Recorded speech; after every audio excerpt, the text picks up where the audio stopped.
Hello. हाँ। जी वकील साहब, एक जानकारी लेनी थी।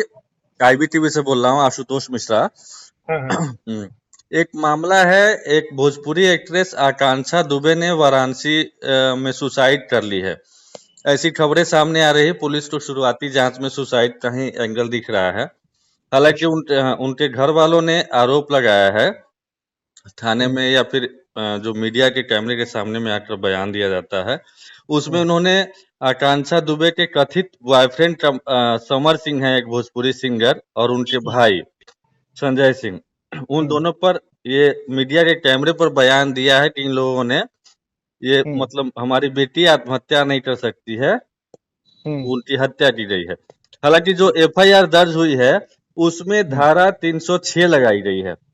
धारा अच्छा। ठीक। 306, यही हम समझना चाह रहे हैं कि ये धारा 306 क्या होता है।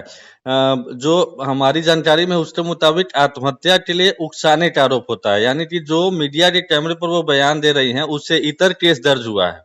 आत्महत्या के लिए हाँ। उकसाने का। तो ये धारा 306 का थोड़ा सा हमको बताया जाए कि इसमें क्या है, अधिकतम सजा का प्रावधान, बेलेबल है, नॉन बेलेबल है, क्या होता है, थोड़ा सा इसको विस्तार तरीके से दर्शकों को जानना देखिए चाहते आशुतोष जी, हैं। आपने सही कहा जी जी जी। कि आईपीसी की धारा 306 है। जी जी वो आत्महत्या करने के लिए उत्प्रेरित करना। जी जी, दुष्प्रेरण शायद, हाँ, कह हाँ सकते हैं। हाँ, जी वही वही उत्प्रेरित करना है। जी जी जी कोई भी गलत काम तो दुष्प्रेरण होता ही है, जी जी। लेकिन उसको ऐसा हाँ। स्थिति पैदा करना है हम्म। और या फिर वो परिस्थिति वैसा उत्पन्न कर देना कि जिसमें वो आत्महत्या कर ले, जी जी या उसको आत्महत्या के लिए बाध्य कर देना, जी जी। सिचुएशन ऐसा क्रिएट कर देना कि वो हम्म, आत्महत्या कर ले। जी तो जी ये इसमें 306 सेक्शन आईपीसी लगता है। जी जी। एंड इसके तहत मुझे जो याद है वो 10 वर्ष तक की सजा है। अच्छा अच्छा। और 10 वर्ष की सजा है और फाइन भी है। हम्म। और दोनों भी इसके साथ लागू हो सकता है, फाइन भी लग सकता है, सजा भी हो सकती है। अच्छा अच्छा, ये अगर अगर आरोप साबित होते हैं तो। साबित होता है तो हाँ। हाँ। हाँ। अच्छा अच्छा। इसमें एक चीज ये बताया जाए कि ये धाराएं किन परिस्थितियों में लगाई जाती है, जैसे कि कोई आरोप लगा दिया कि ऐसा ऐसा मामला है, या फिर पुलिस अपने विवेक से ये धारा लगाती है। नहीं नहीं, अपने विवेक से तो धारा लगाना है, लेकिन उसको साक्ष्य एविडेंस रहेगा तभी तो उस जो सेक्शन है जी जी अकॉर्डिंग टू एफआईआर, जो बाद में स्टेटमेंट होता है, जी जी जी। उसमें वो इंग्रेडिएंट आता है, उस तरह कोई एविडेंस आता है, कोई उस तरह का साक्ष्य आता है, तो 306 उसमें लगता है। क्योंकि अब जैसे किसी व्यक्ति का कोई पैसा है, आप लेके रख लें, वो गरीबी में चला जाए और धीरे धीरे वो आपसे मांग रहा है, नहीं दे रहे हैं, और ये स्थिति एक दिन ऐसा आ जाए हम्म, कि उसके चलते वो बाध्य हो जाए आत्महत्या करने के लिए, जी जी। तो ये सर्कुमटांसेज होता है, सर्कुमटांसेल एविडेंस का केस है। और हम्म, सर्कुमटांसेज के थ्रू प्रूफ करना पड़ेगा, उसमें जो एविडेंस आएगा उसको साक्ष्य के तौर पर रखना पड़ेगा। और उसके बाद अगर प्रूफ हो जाता है तो करीब 10 साल की सजा है उसमें। जी। और इसमें अगर व्यक्ति कोई चाहता है, जैसे कि एंटीसिपेटरी बेल वगैरह होता है, क्या ऐसे मामलों में ये जमानतीय है या गैर जमानतीय होता है?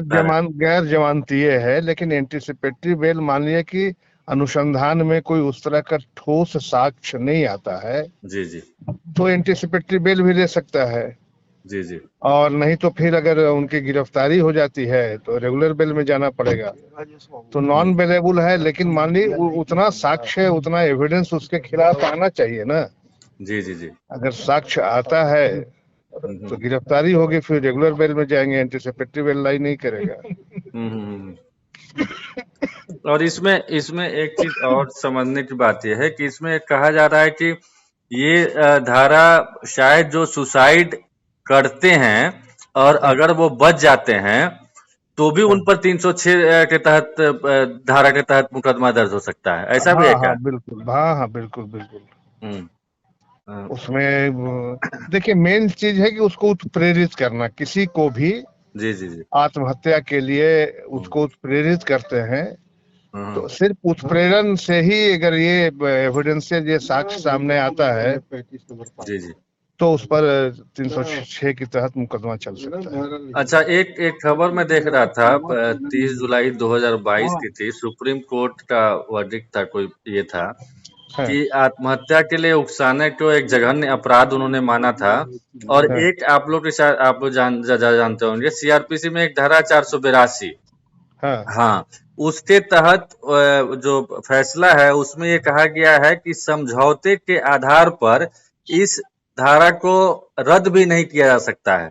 यानी कि अगर एफआईआर में ये हो गई, 306 के तहत मुकदमा दर्ज हो गया और हाँ। बाद में आरोपी पक्ष और पीड़ित पक्ष दोनों चाहें कि इसको सेटलमेंट कर लें, तो वो भी हाँ। मुमकिन नहीं है।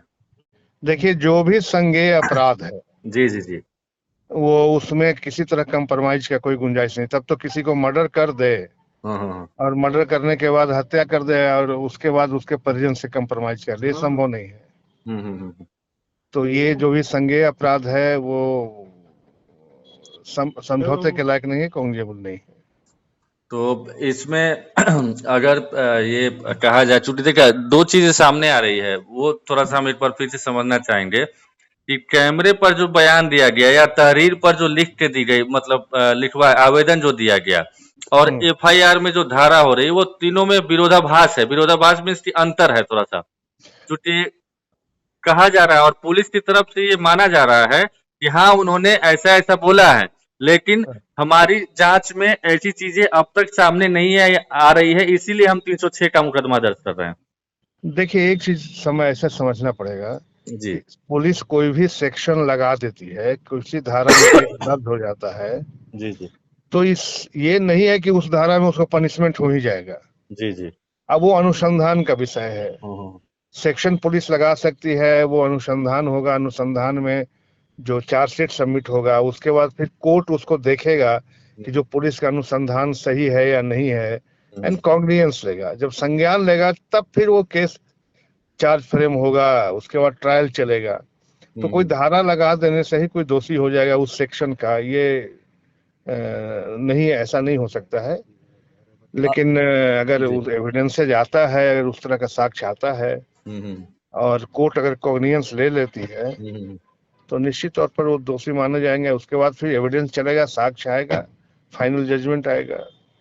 और एक चीज ये भी जानना चाह रहे हैं कि ये भी पॉसिबिलिटी है कि जैसे थाने में हो सकता है कि पीड़ित पक्ष ने जो आवेदन दिया हो हाँ, उनके अनुकूल एफआईआर दर्ज नहीं की हो, तो इसमें पीड़ित पक्ष कहीं और भी जा सकता है, कोर्ट में भी जा सकता है क्या? और दूसरी चीज, बिल्कुल, बिल्कुल, बिल्कुल।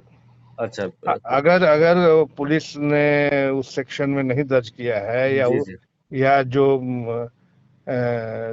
व्यक्ति हैं, उनके पास जो पीड़ित हैं, हम्म। उनके पास अगर सफिशिएंट साक्ष्य है, हम्म। तो वो एविडेंस कोर्ट में भी ला सकते हैं। हम्म। एंड कोर्ट जो पुलिस चार्जशीट सबमिट करती है, उससे इतर भी वो कॉग्निजेंस ले सकता है। अच्छा। और जी, एक चीज और जानना था कि ये जो धारा के तहत केस दर्ज हो गया, जांच शुरू हो गई, इनिशियल स्टेज में शुरुआती जांच में पुलिस को लगा कि ये सुसाइड का मामला है, लेकिन हम्म, जांच का दायरा जैसे जैसे आगे बढ़ेगा हो सकता है कि ये मामला हत्या की तरफ जाए, हम्म। 302। तो उस सूरत में पुलिस के पास भी क्या ये अधिकार है कि वो धारा ऐड ऑन कर सकता है या कुछ माइनस प्लस कर सकता है, ऐसा बिल्कुल, कुछ? बिल्कुल। जब फाइनल वो चार्जशीट सबमिट करेगा ना, जी। उसमें जिस सेक्शन के तहत हम्म। एविडेंसेज उसके पास आता है, साक्ष्य आता है, वो जी। सेक्शन ऐड कर सकता है। अच्छा। हाँ, मतलब हाँ, ये फुल एंड फाइनल इसको नहीं माना जाए। नहीं, नहीं, वो ऐड कर सकता है, फाइनली चार्जशीट सबमिट कर सकता है, जी। जिसमें सेक्शन में नहीं भी एफआईआर दर्ज है, लेकिन उसका एविडेंस आता है, साक्ष्य मिलता है हम्म। और हत्या का मामला बनता है, तो 302 उसमें उसमें पुलिस चार्जशीट सबमिट करेगी। ठीक है सर, बहुत बहुत धन्यवाद। यही दर्शकों को जानना था, चूंकि एक हाई प्रोफाइल मामला है, भोजपुरी एक्ट्रेस आकांक्षा दुबे है जिनकी डेड बॉडी मिली थी रविवार को, वाराणसी के एक होटल से शूटिंग के लिए गई थी वो, और रात 2 बजे किसी बर्थडे पार्टी से आई और कोई लड़का है जो कि छोड़ने गया था, 17 मिनट तक उस कमरे में बंद रहता है, लाइट ऑफ होती है, 17 मिनट बाद वो लड़का बाहर जाता है।